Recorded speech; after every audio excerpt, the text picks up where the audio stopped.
it because we might have a learning activity or something coming up on it. But I would just take a look at it so you have a little bit more updated information on what we're researching as far as autism is concerned. Does that make sense? Yes, yes. Okay. All right. Thank you. You're welcome. Thank you for the question. Okay. So just like we did with the the autism section, I think it's important to start with a short video that kind of highlights what attention deficit hyperactivity is, and then we'll come back to this introductory slide. So let's take a look at that.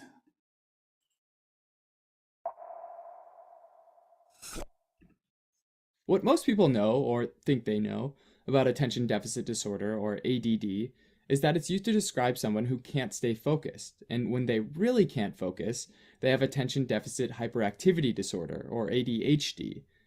This continuum from one to the next isn't quite how it works, though. ADD and ADHD are actually synonymous, as in they're the same. ADD is an outdated term used prior to 1987, after which it evolved into ADHD to encompass more of the symptoms that people with ADHD often experience, which, in addition to being inattentive, includes both hyperactivity and impulsiveness. So somebody might be diagnosed with ADHD because they have symptoms related to not being able to pay attention, but they might also be diagnosed with ADHD if they have symptoms related to being overly active and impulsive. They might also have ADHD if they have symptoms of both. According to the Diagnostic and Statistical Manual for Mental Disorders, the 5th edition, the most recent update being in 2013, ADHD is split into 3 subtypes: inattentive, hyperactive impulsive, or both.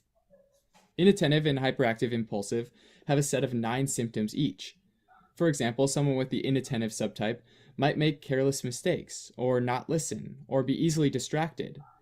And someone with a hyperactivity and impulsive subtype might fidget, or squirm around, or get up from their chair often. Now, you might be thinking that everyone fidgets now and then, right? Well, a diagnosis is given when someone has 6 of the 9 symptoms for either subtype for at least 6 months. Most commonly, though, children have symptoms of both subtypes, and therefore have the combined subtype. Since ADHD is considered a neurodevelopmental disorder, the symptoms also have to have started between age 6 and 12, and the behavior can't be appropriate for their age. Alright, but what causes someone to be hyperactive, or impulsive, or inattentive? Well, as you might guess, it's pretty complicated, and we don't really know. Probably a lot of different factors, and ultimately they all fall into some combination of environmental and genetic factors. One interesting clue to a genetic component of ADHD is looking at families. For example, a child with a sibling that's been diagnosed with ADHD is more likely to develop it themselves. Furthermore, if those siblings are identical twins, meaning they have the same DNA, their chances of developing ADHD is considerably higher. Having identical DNA doesn't mean that the twin is definitely going to develop ADHD, though, which again suggests that both genetic factors and environmental factors play a part. As to a specific gene, it's probably not one single gene that leads to ADHD, but rather multiple genes that determines how severe their symptoms are. These genes likely influence the production or regulation of the brain's neurotransmitters, which are signaling molecules in the brain that are released by one neuron and received by receptors of another neuron. This movement of a neurotransmitter from neuron A to neuron B is basically a message being relayed. It's like the neurons are talking. Dopamine is a specific neurotransmitter that gets released when the brain's involved with behaviors like getting a reward, taking a risk, and being impulsive. Norepinephrine is another neurotransmitter involved in attention and arousal. It's thought that lower amounts of these 2 neurotransmitters floating around contributes to symptoms of ADHD. The reason why these neurotransmitters might be down in the first place is still not well understood, and research remains ongoing. Now, treatment for ADHD can be tricky, since symptoms might vary from patient to patient, although it most often involves either behavioral psychotherapy, medication, or both. Behavioral psychotherapy is often targeted at children and focuses on teaching the child better time management and organizational skills. For example, having structured routines that they can follow, and then giving rewards when they stick to those routines. Also, involving both parents and teachers are important, and both behavioral parent training and behavioral classroom management have been shown to be helpful for children with ADHD. For adults, behavioral psychotherapy might focus on ways of decreasing distractions and also improving organizational skills. If medications are prescribed, typically the first line options are stimulants. Since it's thought that low levels of neurotransmitters are involved in ADHD, stimulants are used because they tend to increase the number of neurotransmitters, like dopamine, between neurons, therefore reducing symptoms. Common and well-known ADHD medications are molecules that are chemically similar to illicit stimulants like methamphetamine, but there are some key differences to keep in mind here. All of these chemicals help to increase the release of dopamine from neuron A, but the ADHD medications typically cause a slow release of dopamine, whereas illicit stimulants like methamphetamine cause a really fast release of dopamine. In fact, it's this incredible surge of dopamine that disrupts normal communication between neurons and produces euphoria, and is the reason that illicit substances like methamphetamine are highly addictive. In contrast, the slow and controlled release of dopamine caused by ADHD medications is key and helps a lot of patients improve their focus and their attention.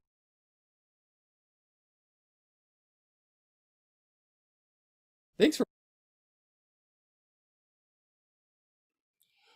Okay, so there's a quick introduction to ADHD, and I think when it comes to this disorder, I think that there's a lot of controversy behind it, and I think that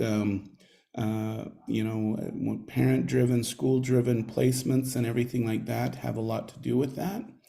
But I just want to talk just a couple minutes about prevalence rates and the potentials of things like misdiagnosis, those types of things, because I think that is important. Now, from the outset, I do want to state this. ADHD is a real disorder.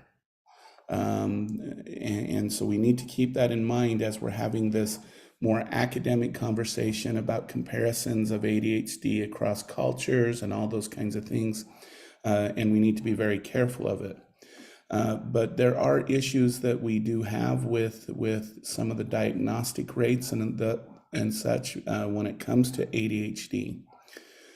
And the first question that is often asked, why is it so prevalent in the US but not in other places? Okay. And so if we take, for example, ADHD here in the United States and ADHD in England or the United Kingdom, the rates are very similar with each other. And they're very comparable with each other. But then other first world countries or post-industrial countries that we can compare with is England and the United States with, say, Germany or France, who have really, really low rates of ADHD.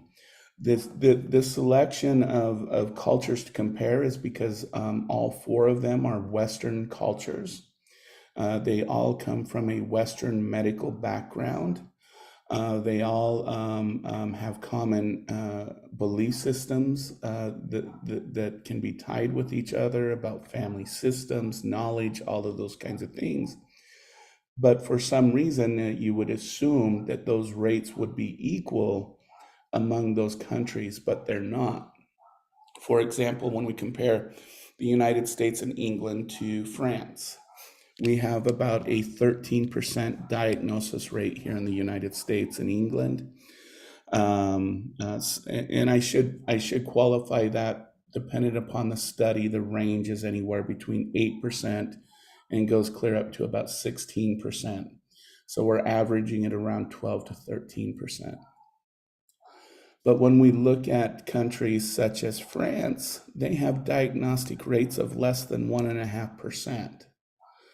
When we look at the difference between, for example, France and the United States, when there's a child who seems to have symptoms similar to ADHD, in France, they don't initially focus on the child. They actually focus on the parents and the family and the school system. And what they found is even though they have the same number of children being referred for ADHD, once they do some parent training and some school training and whatnot, those symptoms that are appearing in that child tend to disappear. They tend to go away. So I bring this up because we got to question the rates we have and the way we look at the disorder across cultures and see what's different among some nations and others. The other issue that we need to bring up with ADHD has to do with who's most likely to be diagnosed with it, okay? And the highest percentage of individuals that are likely to be diagnosed are children who are going into kindergarten in the month of October and September. In fact, a child who goes in, let me correct that. Children who are born in the months of August and September. Um, uh, and the reason and so the probability, if you were born in the month of August and September in most states, um, you have a 34% more likely chance. I can't think all of a sudden, I apologize. You have a 34% more likely chance of being diagnosed of ADHD than other classmates in your cohort. And the reason, and so a lot of people have said, well, what is it about being born in those months? What is it about all those kinds of issues? But what it really, we've recognized it comes down to is in a lot of states, the cutoff of when a child goes into preschool or kindergarten is in the month of August or September. All right. That makes children just before that cutoff date the youngest children in the classroom. Now, what we know about when teachers and parents get concerned about ADHD is that they're comparing their child to the other children in the classroom, which all of the other children in the classroom are older and more mature. And so what we have discovered is that the reason why that prevalence rates increase during that, for those kids in that age group, is because they're being compared to children who have much more maturation than they do. So the younger kiddos are more likely to fidget, not pay attention, compared to those students who are months or even sometimes a year older than that child is.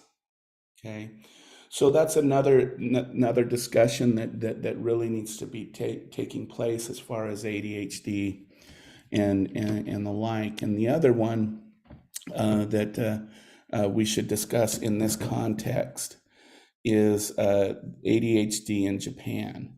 Okay, so if you look at ADHD in Japan, there was a 0% diagnosis rate before the 1990s. It's like it didn't exist.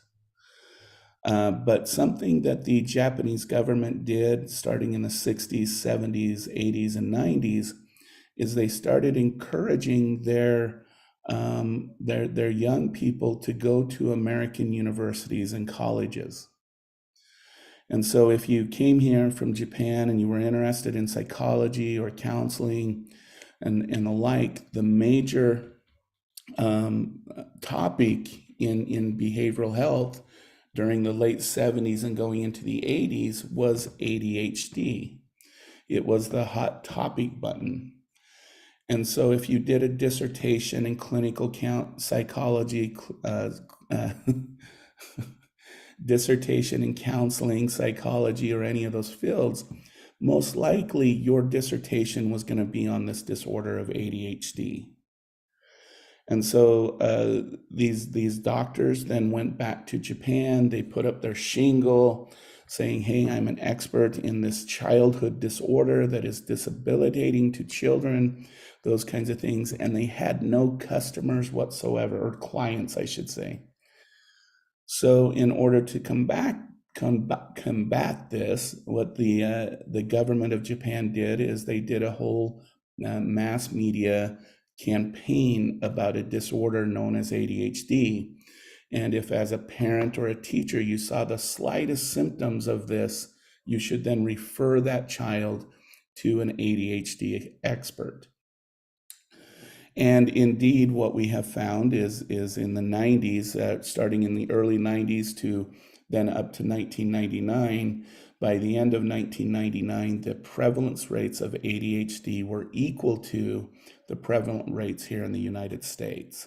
Okay. I bring this up not to question whether ADHD is a disorder or not, but I bring this up at this point to see the cultural influence on how cultures and societies view abnormality and abnormal behaviors. And even with a disorder that is a real disorder, it can be culturally manifested beyond what you would expect at a population rate.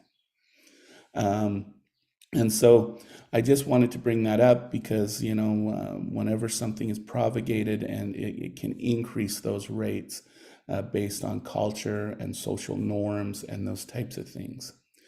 But I also think that it also explains why I've worked with a lot of parents as an educator and as a practitioner.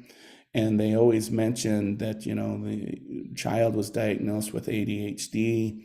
They put him on the stimulant and now he's a zombie. It's not working, those types of things. And then you have to question, well, is that because they were diagnosed because of our cultural expectations? Or is it that they were diagnosed because they actually do have the disorder of ADHD? And so we have to have those kind of social conversations. Now, the other common trend right now for ADHD is adult ADHD, okay? Because it was once believed when ADHD was first being medicated, what they found is that around the age of 16 to 18, those medications became ineffective, okay? They just stopped working. And so there was this assumption that sometime around the age of 16 to 18, that the disorder abated itself, that it no longer was a disorder. Now, what we have found since the beginning of using stimulants in the beginning is we've advanced the issue of stimulants and the use of them, and we have a few new ones like Adderall, those kinds of medications, and we have found that those actually continue to work after the age of 16 to 18. And now we're working with an entire good portion of the adult population who are actually suffering from these symptoms. An example of this is my son. He was diagnosed with ADHD into childhood, all of those kinds of things. He got into his later adolescence and stuff, and we stopped kind of paying attention to it because he was doing good, all these kinds of things. But then he got into college and university, and he found himself not being able to think at all. His mind was racing all the time, and all of these things. So he went to the school, and then the school referred him to a clinician and a doctor, and they put him back on an ADHD medication. And he kind of says it to me like this. He goes, "Dad, when I'm not on my medication, I feel like I'm going crazy. But once I take the medication, it's like someone put a new brain in my head, and I can focus on the things I want to focus on. I don't feel like I'm going crazy with all of this energy and all this jitteriness and this racing mind that keeps hopping from topic to topic." So one of the current trends with ADHD is really looking at the adult aspect of it and whether or not we need to change some diagnostic criteria to meet the adult population need, if we need to differentiate between childhood ADHD and adult ADHD. But I think the verdict is still out on changing the diagnostic criteria and those kinds of things. And work is still being done. Okay, so I just wanted to bring this up in the beginning so that we can have a conversation about symptomology, and then we can go from there. So we did that. We did this.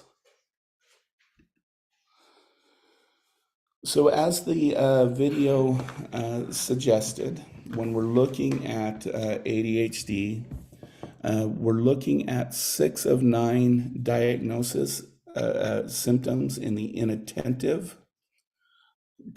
component, and we're looking for, or 6 of 9, I apologize, of the hyperactivity impulsive, or we do have the criteria for them to meet both, meaning they would need to have 12 symptoms, 6 in each category. Okay. And again, I want to bring this up. Remember our definition of disorders, okay? It has to exist over time. As I mentioned, for ADHD, it has to be for at least 6 months, okay? And again, I'm going to bring this up. It has to occur across contexts. And I think this is where a lot of mistakes occur. Is the teacher is sitting there and going, oh, this child can't sit down, they fidget all the time. And the parent is surprised because when the child is at home, they can sit, pay attention, and do all of those things at home. And to truly be a child with ADHD, those symptoms need to appear in the classroom, they need to appear in the home, they need to appear when the child visits grandma and grandpa, when the child is in their church or any social engagement. So the symptoms have to be cross-situational. If a child is having issues in one situations, like what's suggested from our research in the research, the cultural comparisons between the United States and France, if it's only happening in one situation, it's better to go and try and fix the situation before diagnosing the child with the disorder. So that's just a note to make about if you know someone or whatnot, and they say their child's fine here, but their teacher wants them on medication, you really need to look at the situation if that's the condition that they're in. As it's mentioned, so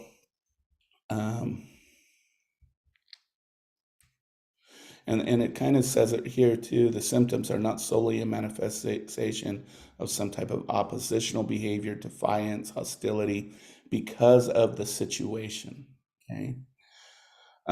Older adolescents and adults age 17 or older, at least 5 symptoms are required. So this is one of the things that they did change to meet the needs for adults and adolescents. Is instead of 6 symptoms, you'd need 5, okay? So let's look at the inattentive symptoms for ADHD. And I'll read and then I'll explain. The first possible symptom is often fails to give close attention to details or makes careless mistakes in schoolwork, at work, or during other activities. Overlooks and misses details and work is inaccurate. Okay. In this situation, what we're looking for is not those kind of silly small mistakes people make, like not putting eyebrows on a picture of their mom. Okay, what we're looking for is completely missing context that was provided as part of the instructions. Okay, so for example, if a child was told to draw a dog with a waggly tail, I don't know, an example, and they forgot the waggly tail, and they decided they were going to draw something else instead of what was instructed. Okay, that would be a sign. But here again, we need to be careful. Every child has an imagination, and they often kind of run off into their own world. The question becomes, are these mistakes, again, being made across conditions and across contexts? Okay. The second one is B often has difficulty sustaining attention in tasks and plays activities. A difficulty meaning focus during lectures, conversations, and lengthy readings. So you'll notice this wording sounds a lot like adults, but this diagnosis is supposed to occur younger in childhood, often in kindergarten or first grade. And so when we're talking about things like difficulty remaining focused during a lecture or a conversation, we should be looking, especially in childhood, while children are being active in an active group situation, is this child often looking away and doing something more inattentive, easily distracted, those types of things. And again, from the studies of children when they enter preschool or kindergarten, we have to look at their developmental stage, whether they're a younger person in that cohort or an older child with the maturity to have that sustained attention. So we got to look at those things. Often does not seem to listen when spoken to directly. Mind seems to be elsewhere, even in the absence of an obvious distraction. So this is when when you're talking to a child and they kind of look at you, I've seen this, they kind of look at you like you ask them a question, and maybe you ask them 3 times, and they look up at you and go, or what? Are you talking to me? And those types of things. So, and again, I want to bring this up. It needs to occur consistently and across context. So it's not that they just don't do that to teacher. Mom and dad have observed it. Grandma and grandpa have observed it. Okay, because again, if it's happening in a context, it's better to look at the context instead of the child. And D often does not follow through on instructions and fails to finish schoolwork, chores, or duties at work. So this is when, even when you give the most simplest tasks, so let's say you're having a child pick up toys and put them in the toy bin, and maybe you find that the toys make it halfway to the toy bin, but then the child is over doing something else. Okay. And that kind of inability to complete tasks tends to be another potential diagnostic criteria. And I don't have to say "and" again, because I'm hoping everybody gets the hint that it needs to be cross modality and cross context. E often has difficulty organizing tasks and activities. Difficulty managing sequential tasks, keeping material and belongings in order. They tend to be messy, disorganized work, has poor time management, or fails to meet deadlines. Okay. F is often avoids, dislikes, or reluctant to engage in tasks that require sustained mental effort. Okay, we see this very often in older adolescents and adults who have ADHD, is they tend to shy away from meetings that will take a long, sustained attention. Students that I've worked with at the college level, who I know who have disclosed to me that they have this disorder, often are unable to require large assignments that require research and in-depth work. So often, G often loses things necessary for a task or an activity. I think this one's self-explanatory.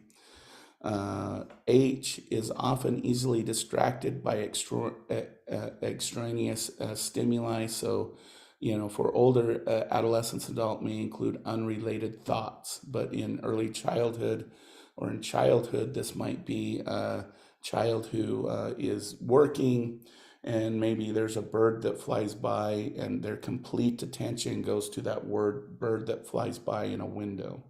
Okay, and they have difficulty coming back to the tasks. Now, we all get distracted, but when we're talking about distraction, it's being distracted by something that's completely unrelated and sustaining that extraction on that object instead of what I think, what you would expect is you see a bird fly, everyone looks, and then everybody comes back to attention. Okay. Is often forgetful about daily tasks. This was probably one of my son's biggest symptoms is every week at the end of the week or then at the end of every month, we'd get his backpack, and at the bottom were all of these scrunched up papers because we usually got a phone call from his teacher, and they're like, he hasn't handed anything in for like 2 weeks.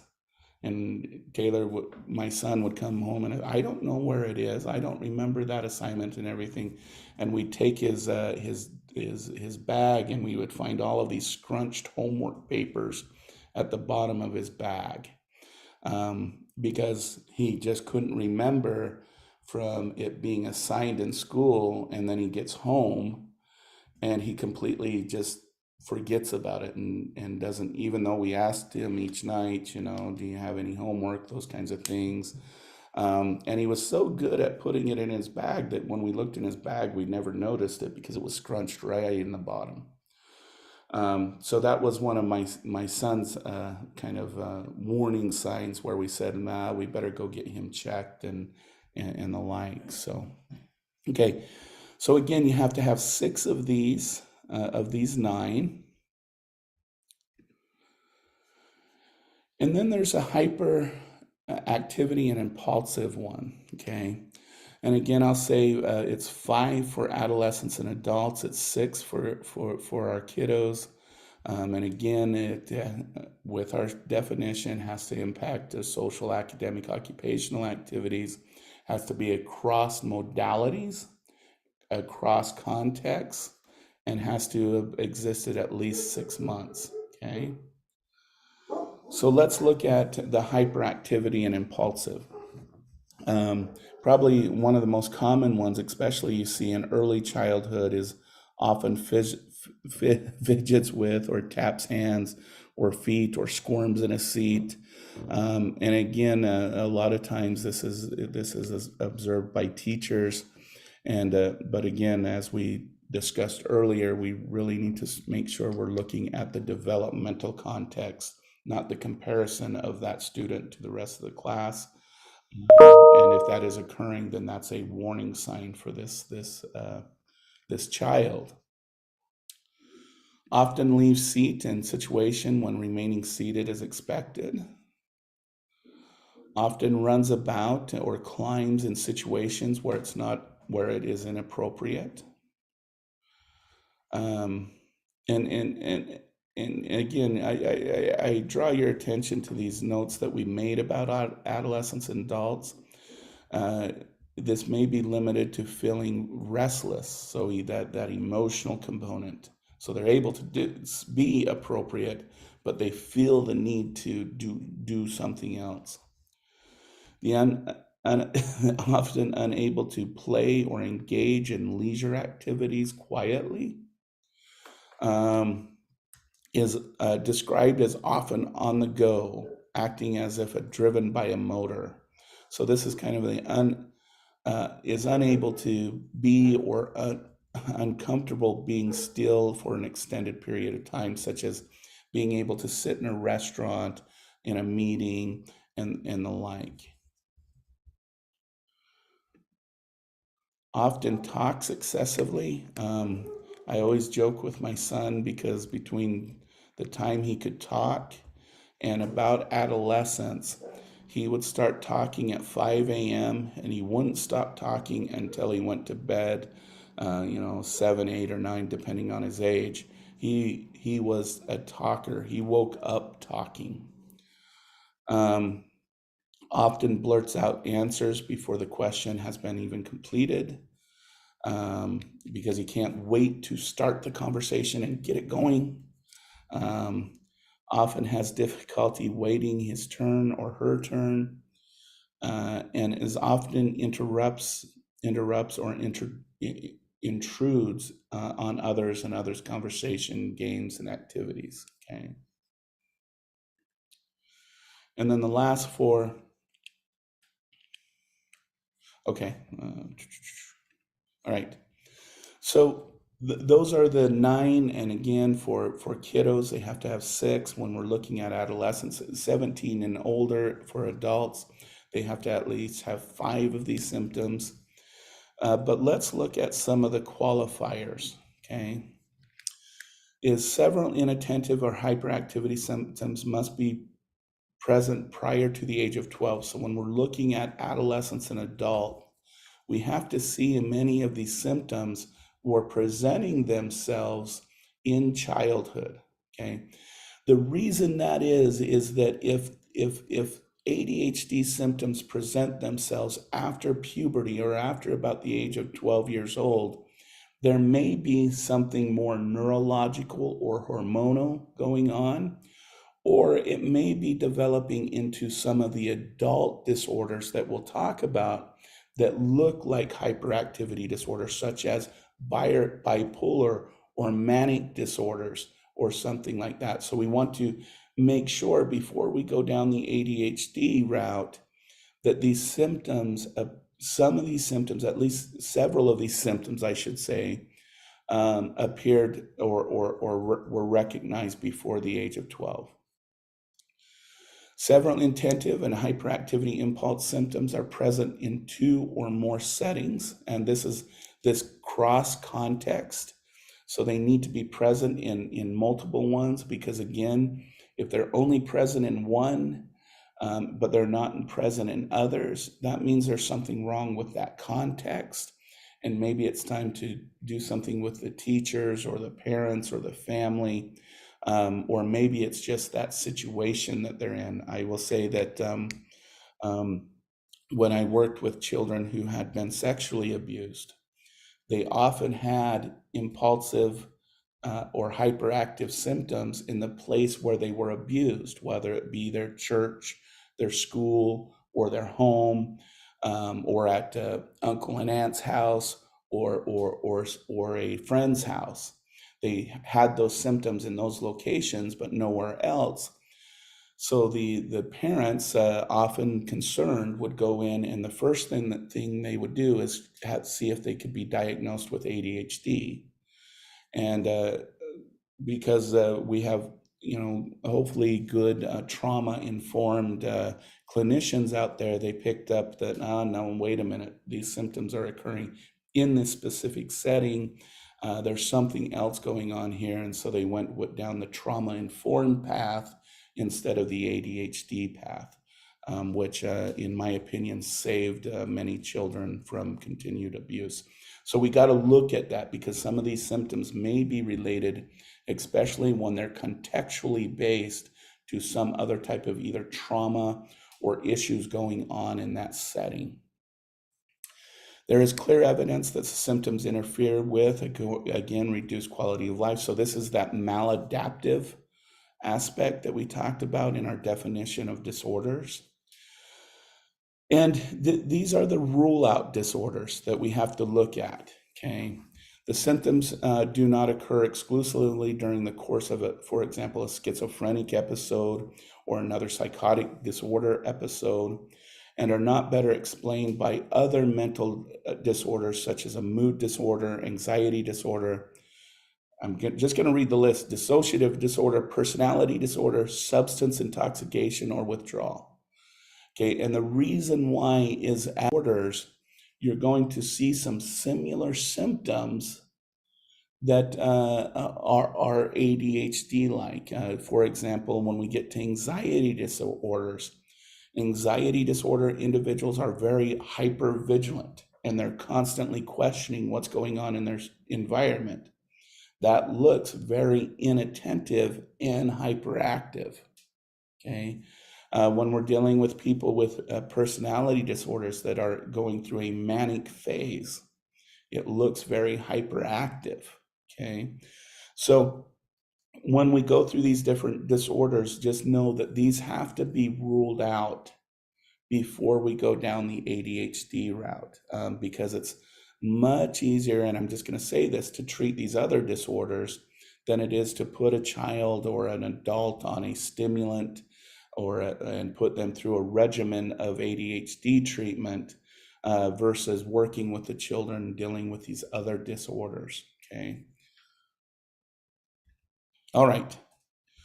So that is ADHD. So we've went through 2 childhood disorders at this time, and we will come back to these when we've gone through the whole, all 5 categories of disorders. But I want to ask right now, does anybody have any questions about at least the 2 childhood disorders that we've gone over the last 2 classes? And you could put it in the chat, or you can just unmute yourself.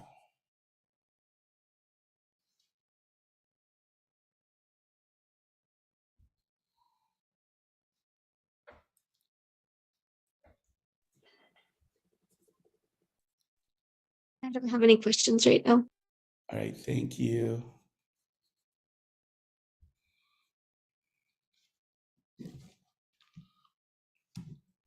I'm just curious if it's something they're interested in, like a child's movie or something. Even though they're moving around, but they can kind of stay focused on that. I noticed, like my little cousin, he was on that ADHD medicine, and but he could even though he'd be moving around, he could still watch almost the whole movie. And I always wondered about that. Is that possible? So, Dina, I think in those kind of situations, we have to look at a couple things. One, we have to look at all the other diagnostic criteria, right? Because that's he's sustaining attention, but he's still very physically active. And so in that situation, you'd want to look at, is there any of the other symptoms, and is it cross modality? But on the other side of that, you have to look at their developmental age, okay? Because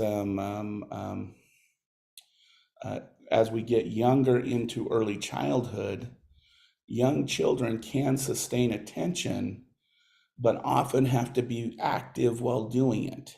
They have to be doing something while they're doing that. And so in those kind of cases where you do have a child who can sustain attention, but seems very active, we got to look at their developmental stage, where they are with their age and where they should be developmentally appropriate. And then we have to look at, is there any other symptomologies? And again, I just want to bring this up, cross modality and cross context. So across, does he do it while doing other activities? And does it occur at home, school, and all those other places? So does that answer your question in that context? Yes. Okay, great. I had a question. Yes. So, you were saying like a lot of the time they try to look for other things to treat. If I'm getting that, if I'm understanding that right, they would rather look at a milder symptom or diagnosis rather than, treating ADHD because it's a lot than putting them on a stimulant. Is it because of what the medication does to their body, or why would they want to or prefer to look at another diagnosis rather than ADHD? Yeah, that's a wonderful question. One part of it has to do with the medication. The other part of it has to do with wanting to make sure we've ruled out everything else that could possibly be going wrong with that child or that adult. So we will see there's rule out diagnoses for all of these disorders we go through. But the other issue, and you bring this up very well, is you got to remember the medication route is a stimulant. It's going to affect dopamine levels and all of those other things that are going on with the child. So if you don't rule out a lot of these other disorders, it's going to make their disorder worse.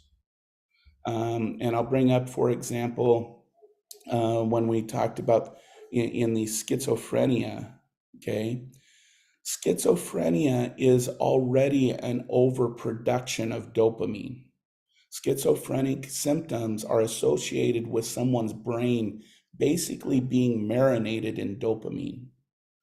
And then if you add a stimulant onto it, that's going to increase their dopamine levels even higher and make their symptoms even that much worse, okay?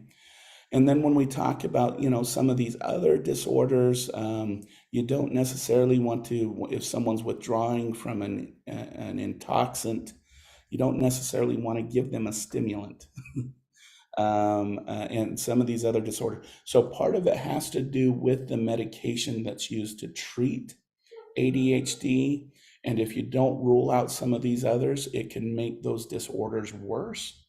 But then the other part is you want to make sure that you're treating the appropriate disorder, because if you treat ADHD and the person has, let's say, dissociative disorder, well, treatment for ADHD is not going to do anything for a person with a dissociative or personality disorder. So it's kind of on all of those kind of different levels of consideration. Does that make sense? Yeah, it does. And Okay. with the medication, I work a lot with like case management with children and adolescents. A lot of the times parents are afraid of giving their kids medication because a lot I hear is they're like a zombie. They sit there and they are spacing out is pretty much what I hear a lot. And I don't want to give this to my kid because they're just like a zombie walking around. So they don't want to treat their child with the medication. Is that misdiagnosed? Is it because they've been misdiagnosed and are on the medication, or what causes that? No, so there's a couple things that cause that. Is one, they might try one of the older medications for ADHD, such as Ritalin, which is a very sensitive medication to the system. So even with children with ADHD, it can have an overreaction with them. But the thing but a lot of the newer medications, the newer stimulants are much slower release. So it doesn't have that much of it shouldn't make them into that zombie state. If it does, the recommendation that I always give to parents is who is prescribing the medication. And most of the time they'll say, well, it's the child's pediatrician or it's someone from the school. And then after that, I refer them to an ADHD specialist, who then most of the time when I dealt with this situation, once the specialist has seen them, they will either adjust that medication and the child will be fine, or they will they'll take them off the diagnosis of ADHD and recommend that they be reassessed. So there's kind of a couple situations in those kinds of situations. Is one, the best thing to do from my professional opinion, is have the parent go to someone who has specific training and expertise in working and diagnosing ADHD. If their child has been on medication and they experience the zombie thing, because I will say, and please don't get me wrong, pediatricians are wonderful, they're good people, but they often over medicate or they under medicate because they don't know kind of the proper dosaging for these medications, because it does take some time to get the right dosage. And if they don't start with a low dose and build the child's way up as the child progresses and doesn't continue to monitor that child's behavior while they're on that medication for that first, at least 6 weeks, that child should be monitored almost weekly until they find the right medication combination. Does that make sense? Yes, it does. Thank you. You're welcome. Any other questions? I had one, it's Dania. But you know how you said they got the impulses when they were at the place of abuse? Is that just sexual or was that physical abuse too?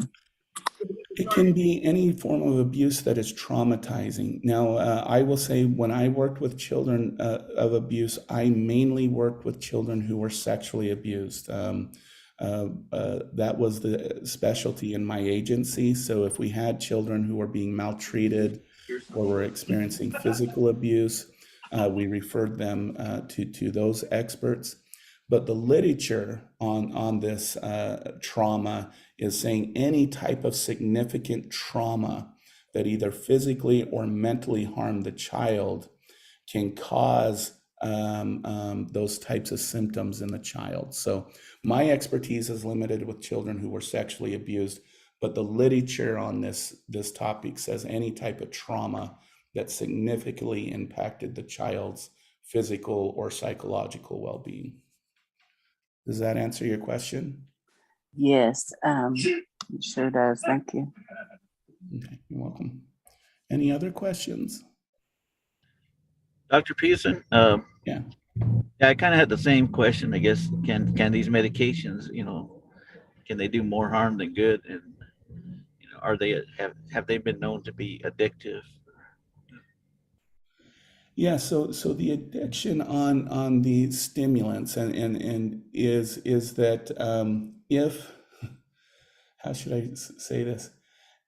If the medication is starting to be abused, so I'll bring up the example of my clinical friends and stuff when they're dealing with a child who has ended up being addicted to their stimulant medication, is usually because the parents misused it with the child. So the parent, instead of giving it the twice a day, once in the morning, once in the evening, anytime the child started to act out, they'd pop the pill in their mouth. Okay, those are the children who I know from my clinical friends who have ended up being addicted to that medication. So, but when it's properly taken in the prescribed amounts, it tends to be fairly safe. Does that answer your question? Yeah, thank you. Any other questions?